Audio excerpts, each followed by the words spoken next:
শ্রী শ্রী গুরাই নমঃ। অনেক বাবা মা আমার কাছে আসেন যারা প্রশ্ন করেন যে তাদের সন্তানরা বর্তমানে কোনো না কোনো পারফর্মিং আর্টের সাথে যুক্ত। তো বাবা মার প্রশ্ন যে এখন তো আমার সন্তান পারফর্মিং আর্টের সাথে যুক্ত, তো এটা কি যদি ভবিষ্যতে পেশা করে তবে কি সফলতা পাবে? এটাকে কি পেশা হিসেবে সে এগোতে পারে?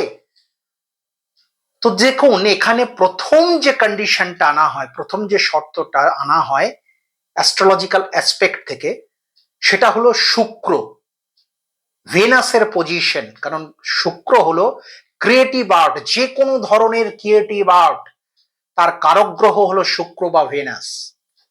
এবার যার ছকে শুক্র যত ভালো, তত সেই জাতক বা জাতিকা, সেই কিশোর বা কিশোরী ভবিষ্যতে সেই পারফর্মিং আর্টে, হতে পারে সেটা সিঙ্গিং, হতে পারে সেটা ডান্সিং, হতে পারে পারকাশনিস্ট, যে কোনো ধরনের পারফর্মিং আর্টের সফলতা প্রথম যে ধাপটা এগোতে হয়, প্রথম যে ধাপটা পার করতে হয়, সেটা হলো শুক্রের অবস্থান তার জন্মকুণ্ডলিতে। শুক্র ভালো অবস্থানে থাকতে হবে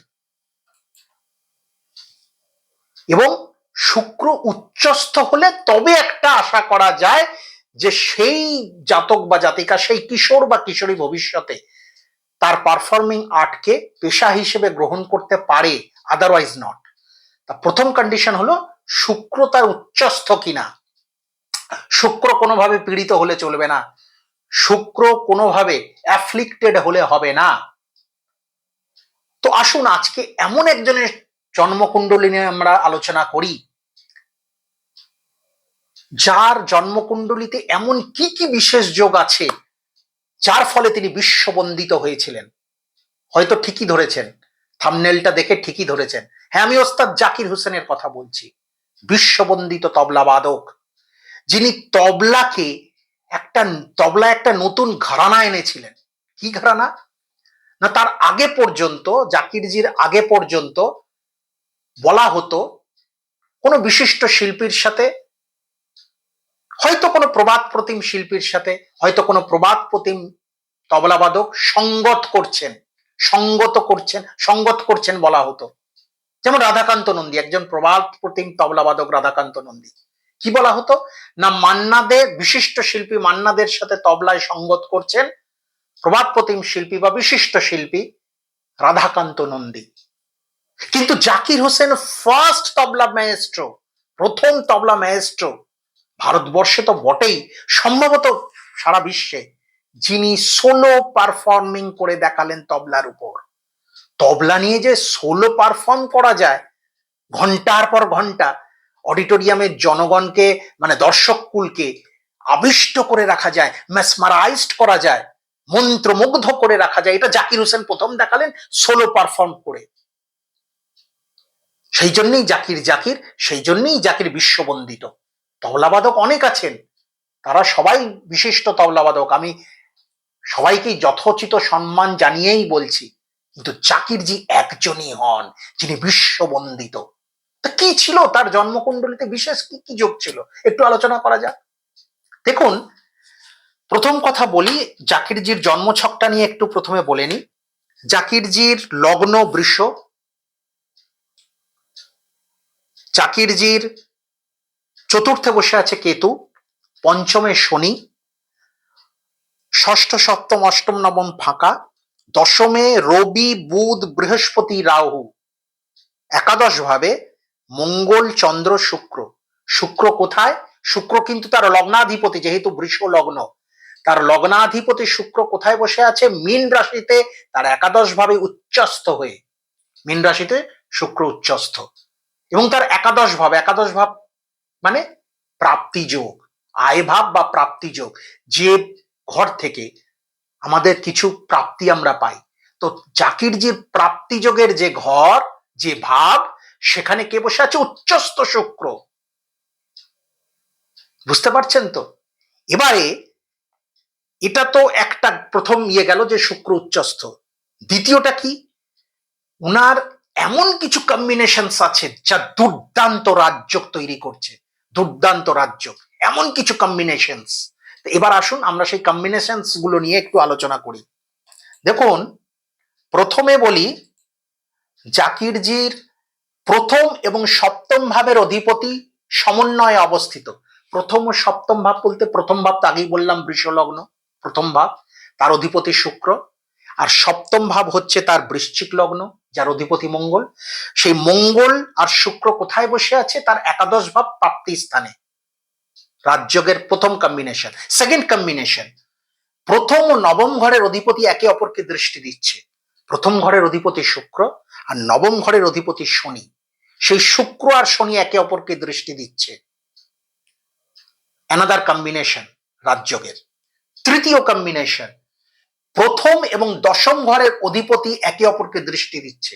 প্রথম ঘর এবং দশম ঘরের অধিপতি, দশম ঘরের অধিপতি শনি, প্রথম ঘরের অধিপতি তো শুক্র, সেই শনি আর শুক্র একে অপরকে দৃষ্টি দিচ্ছে।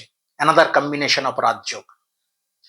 এর পরের যে কম্বিনেশনটা সেটা বলি, চতুর্থ এবং পঞ্চম ঘরের অধিপতি সমন্বয়ে অবস্থিত।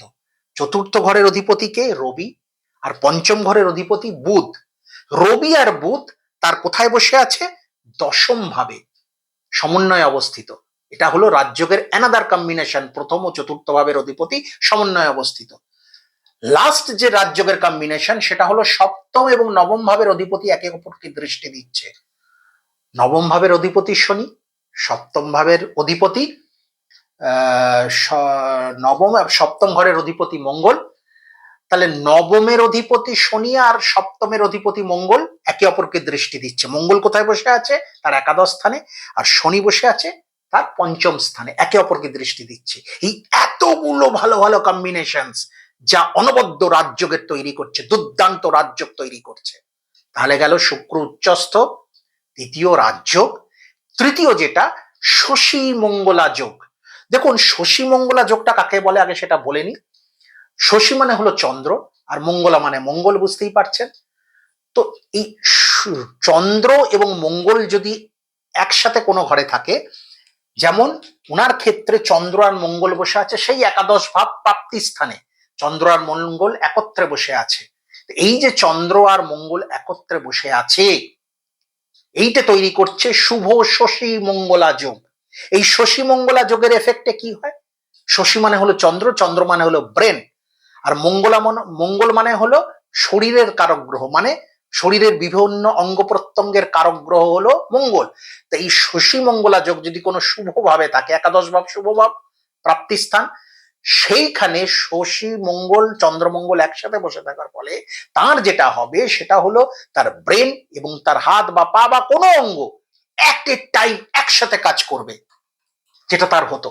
আমি তার মানে প্রোগ্রাম দেখেছি জাকিরজির, পরপর 3 বছর দেখেছি, কলকাতায় এসেছিলেন।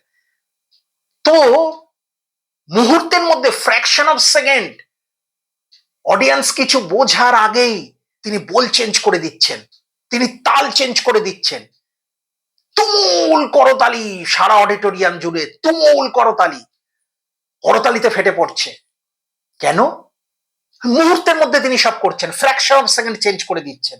গ্রামারটাকে তিনি, মানে তবলার যে গ্রামার হয়, পুরো ওলট পালট করে দিচ্ছেন, কিন্তু যেটা তৈরি করছেন সেটা ম্যাসমারাইজিং, অনবদ্য, ভাবা যায় না। তা সেটা কেন হচ্ছে? এই শশী মঙ্গলা শুভ যোগের জন্য, যে ব্রেন এবং হাত এট এ টাইম কাজ করছে। মানে তার ব্রেন ইশারা করছে হাতকে যে এটা করছে, ব্যাস সাথে সাথে তিনি ওটা করে ফেলছেন মুহূর্তের মধ্যে, ভাববার আগে। এটা হলো শশী মঙ্গলা যোগের সুফল।